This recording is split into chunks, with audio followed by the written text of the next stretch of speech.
There's a certain desperation that comes with living in a house that doesn't want you there. That's the kind of desperation that led Joshua and his wife, Emily, to seek help from the darkest corners of the internet. They had tried everything, priests, mediums, even skeptics, but nothing had rid their home of the oppressive presence that seemed to grow stronger with each passing day. That's when they found the Craigslist ad. It was simple, almost too good to be true. Experienced exorcist available for hire. No job too big or small. Results guaranteed. Against their better judgment, Joshua contacted the man, and within hours, he was at their door. He introduced himself as Father Grayson, a tall, thin figure with cold, piercing eyes. There was something unsettling about him, something that made the hairs on the back of Joshua's neck stand on end. But they were desperate, and desperation has a way of clouding judgment. Father Grayson wasted no time, moving through the house with an air of authority, as if he already knew what he was dealing with. He didn't ask questions, didn't seem to care about the details of their experiences. He simply set up his tools, candles, incense, a worn book with strange symbols, and began the ritual. At first, nothing seemed out of the ordinary.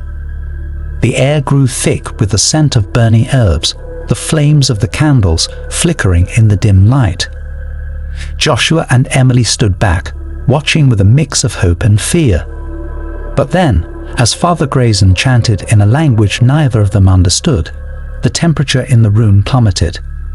Their breaths came out in visible puffs, and an unnatural chill settled over the house. The change was almost imperceptible at first, a slight flicker in the shadows, a soft creaking of the floorboards. But then the atmosphere shifted. The shadows grew darker, deeper, as if they were no longer just the absence of light, but something more, something alive.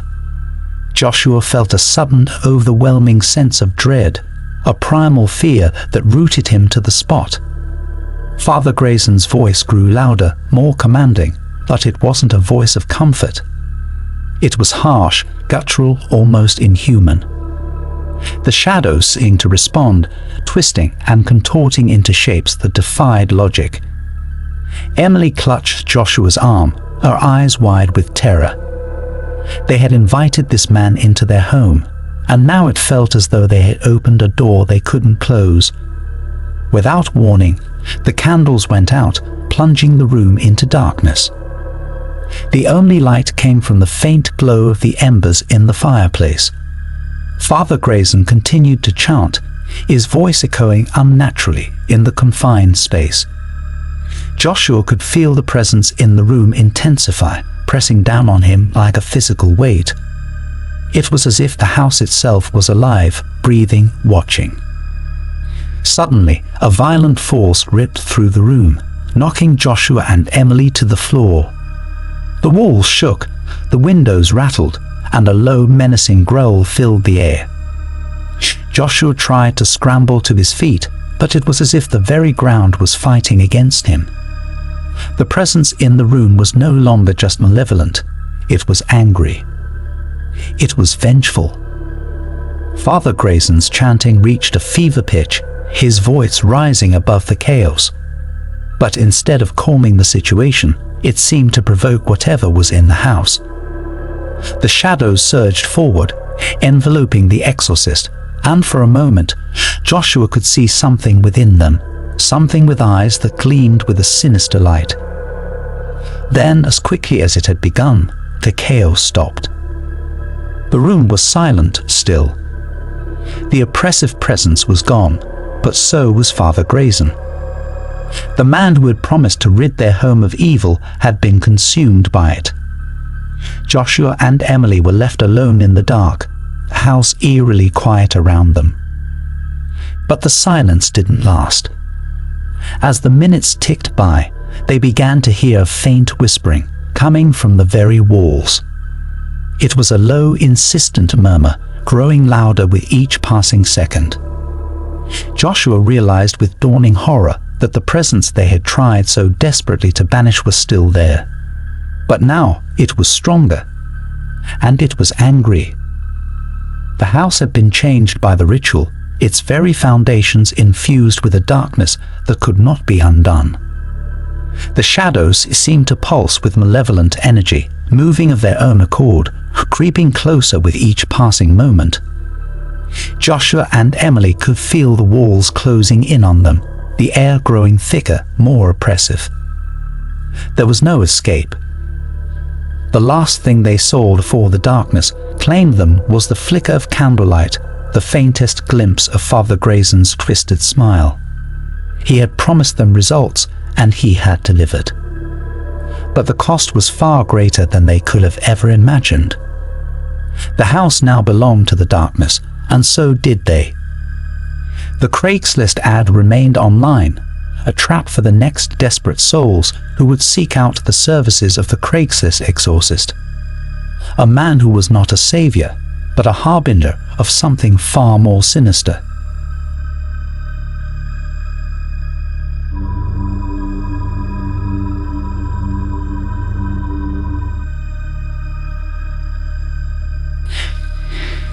Have you ever felt that something wasn't quite right, even when everything seemed perfectly normal on the surface? That's how it all started for Kevin, a man who thought selling his car on Craigslist would be simple. He had no idea the darkness he was about to uncover. Kevin had listed his old car online, hoping to make a quick sale. The first inquiry came in within hours. A young woman named Rachel who seemed genuinely interested. They arranged a time to meet, but when the day came, Rachel never showed up. Kevin assumed she had changed her mind. But then, a few days later, he saw a news report about a missing woman. It was Rachel. Shaken, but not yet suspicious, Kevin decided to relist the car. The next person to contact him was a man named Greg, who seemed eager to make the purchase. They agreed to meet at a public place, but Greg also failed to appear. Days later, Kevin saw another news report. Greg had vanished without a trace.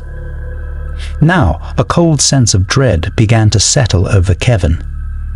Two people, both of whom had contacted him about the car, had disappeared. He started to wonder if it was more than just coincidence. Kevin tried to brush it off, but the unease gnawed at him, keeping him awake at night. He knew he had to investigate to find out if there was a connection. He started by going back through his emails, rereading the messages from Rachel and Greg. There was nothing unusual about them, nothing that hinted at any danger. But then he noticed something strange. Their emails had disappeared from his inbox. At first, he thought it was a glitch, but the more he looked, the more he realized that every message related to the car listing was gone. Determined to get to the bottom of it, Kevin contacted Craigslist, hoping they could provide some answers. But the customer service representative told him they had no record of the emails ever existing. Kevin's frustration turned to fear. He knew he wasn't imagining things. These people had contacted him, and now they were missing. Kevin decided to take matters into his own hands. He created a new listing for the car using a different email address. Within a day, he received a message from someone named Linda, who was interested in the car. This time, Kevin was ready. He set up a meeting at a busy coffee shop and arrived early, keeping an eye out for anything suspicious. Linda never showed up. But as Kevin sat there, waiting, he noticed a man sitting in a corner booth watching him. The man's eyes were cold, empty, and Kevin felt a chill run down his spine. He tried to shake off the feeling, but it lingered long after he left the coffee shop. That night, Kevin couldn't sleep. He felt like he was being watched, even in the safety of his own home. He checked his emails again, but there was nothing. The messages from Linda were gone, just like the others. Kevin felt a growing sense of dread, as if he was being pulled into something far darker than he could comprehend. The next morning, Kevin received an email from an anonymous sender. It was a single sentence: "Stop listing the car." He felt his blood run cold. Who was watching him? And what had happened to Rachel, Greg, and Linda? Kevin knew he was in too deep, but he couldn't stop now. He needed answers. He decided to drive out to the last known address of Rachel, hoping to find some clue. The house was empty, abandoned. Inside, he found nothing but silence and the faint smell of decay.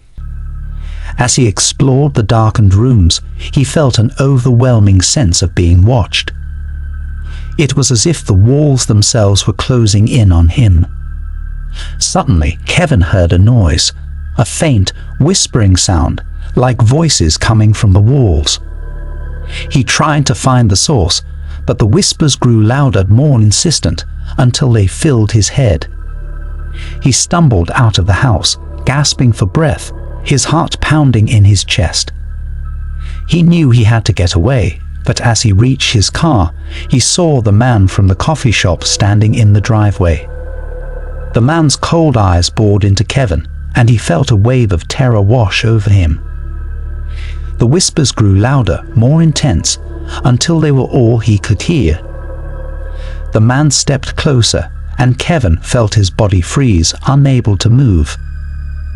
The last thing he saw was the man's twisted smile as the darkness closed in around him. Kevin was never seen again. His car listing disappeared from Craigslist, just like the others. And somewhere in the depths of the internet, the ad continued to appear, waiting for the next unsuspecting victim. The vanishing listings were more than just a mystery. They were a gateway to something far more sinister. No one knows what happened to Kevin, Rachel, Greg, or Linda. But those who stumble across the ad are warned. Never respond to it, no matter how good the deal seems. Because once you do, there's no turning back. You become part of the vanishing listings, and whatever is behind them will come for you next.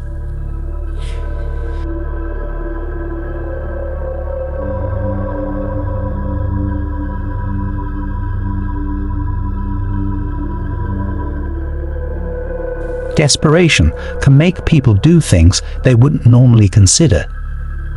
That's how it all started for Brian, a man who had been out of work for months and was growing increasingly desperate to find a job. When he stumbled across a Craigslist ad offering a well-paying position with flexible hours, it seemed like a dream come true. The ad was simple, almost too perfect. Seeking reliable individual for an easy, high-paying job. No experience necessary.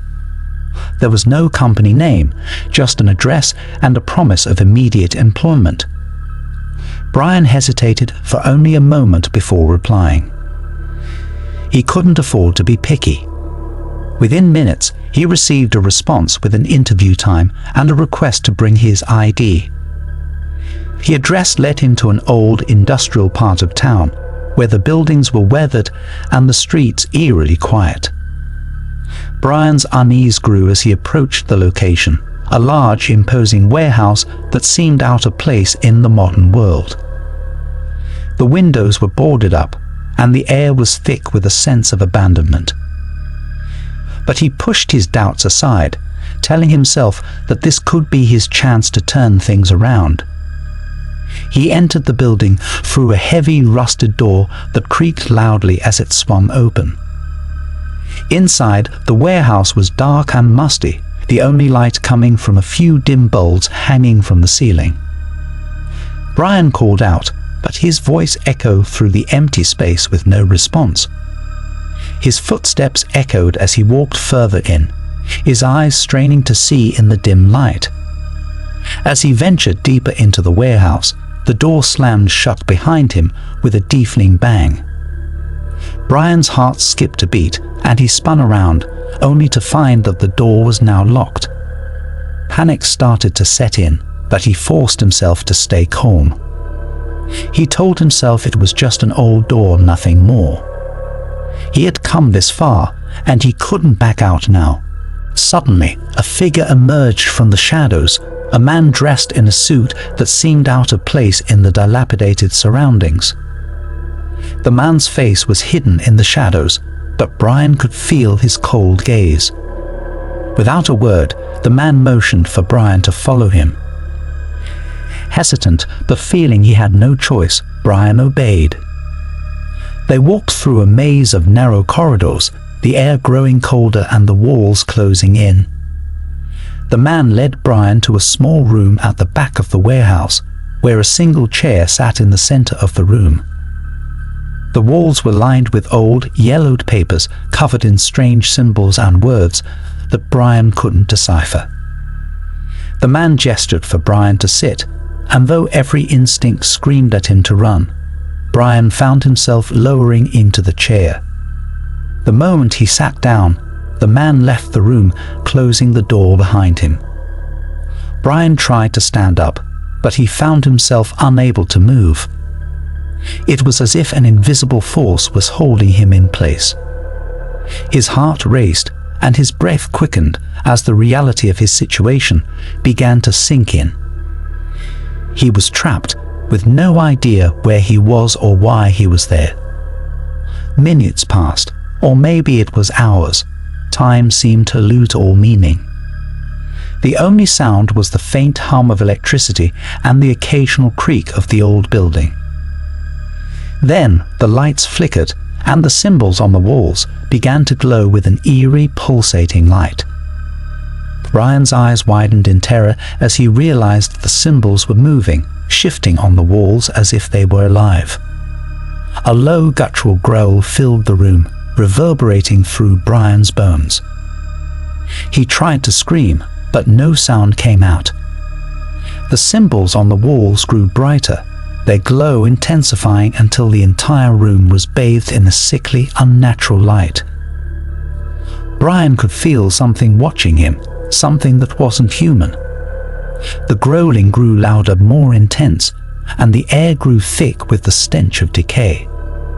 Brian struggled against the invisible force holding him in place, but it was no use. He was trapped helpless as the presence in the room closed in on him. He could feel it, cold and malevolent, its breath hot against his skin. Suddenly, the lights went out, plunging the room into total darkness. Brian's heart pounded in his chest as the growling stopped, replaced by a deafening silence. He could feel the presence all around him, closing in, its cold fingers brushing against his skin. He knew then that this was no ordinary job interview. He had walked into a trap, and there was no way out. The last thing Brian saw before the darkness consumed him was the glowing symbols on the walls, their light fading as they closed in on him. The door to the room creaked open, and the man in the suit stepped inside, his cold eyes gleaming with satisfaction. Brian wanted to scream to run, but his body no longer obeyed his commands. In the days that followed, no one heard from Brian again. His phone went unanswered, his apartment untouched. The Craigslist ad disappeared just as mysteriously as it had appeared. And somewhere in the depths of the warehouse, the symbols on the walls continued to glow, waiting for their next victim.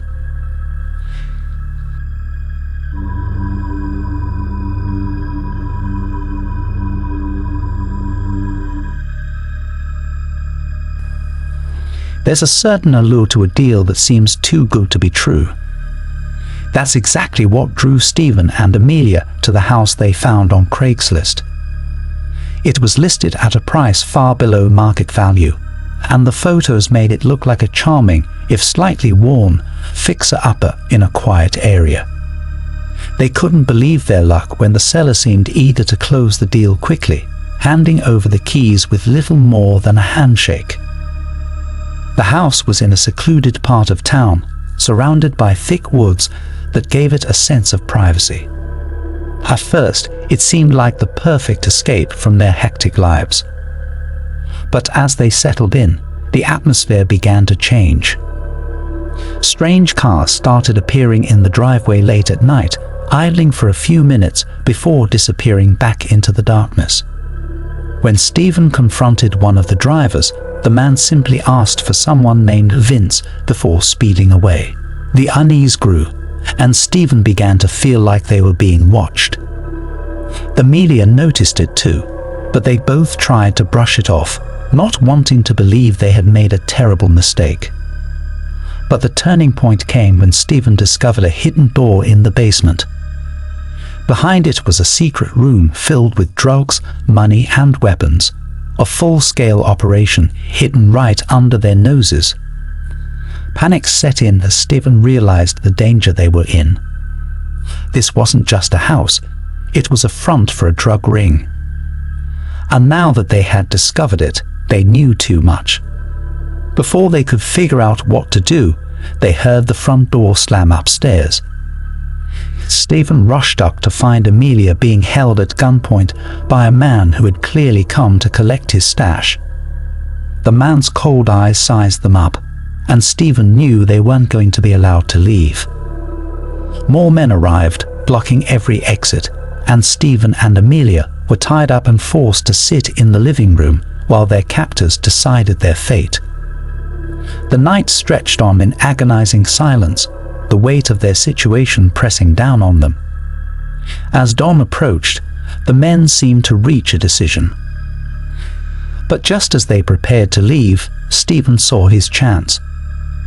In a desperate move, he lunged at the guard, knocking him off balance. Amelia grabbed a lamp and struck the man, and they took off running toward the door. But before they could escape, more cars pulled up outside, blocking their only way out. Trapped, they had no choice but to flee back into the basement. They huddled in the hidden room, listening as the men searched the house above them, their hearts pounding in their chests. Every creak of the floorboards made them hold their breath, fearing the worst. The footsteps grew closer, and they knew it was only a matter of time before they were found. The walls of the room seemed to close in around them, the air growing thicker with fear. Stephen and Amelia clung to each other, knowing that if they were discovered, there would be no escape.